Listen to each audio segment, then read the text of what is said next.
This morning, changes are coming to Fort Worth ISD as it goes through a state takeover. We told you yesterday the new superintendent said layoffs were on the table. The school board did meet Tuesday night, and that meeting did not end until early this morning. Our Natalie Haddad is live at Fort Worth ISD to break down what happened. Good morning, Natalie. Good morning to you all in studio. Yeah, that meeting just wrapped up a couple of hours ago at 1 a.m. Fort Worth ISD's Board of Managers unanimously voted to close the International Newcomer Academy.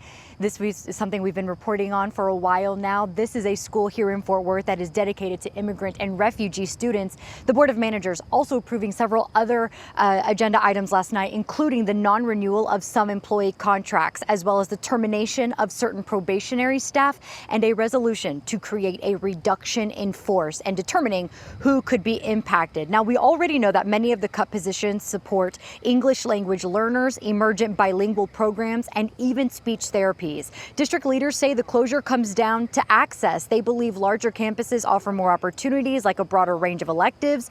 The plan is to move students into larger schools with access to the same resources as their peers. Dozens of parents, teachers, and community members spoke in support of keeping the international school, and many of these Fort Worth ISD positions we've just spoken about in place.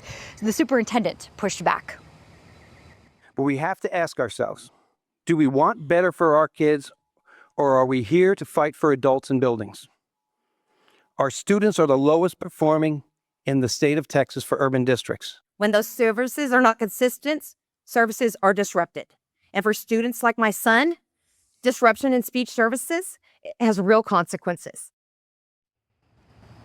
So again, Fort Worth ISD Board of Managers unanimously voting to close the International Newcomer Academy, as well as many of those jobs. It was just about 2 weeks ago that those specifically at the international school were told that they may be losing their positions. I'll send it back to you in studio. All right, Natalie, thank you for us.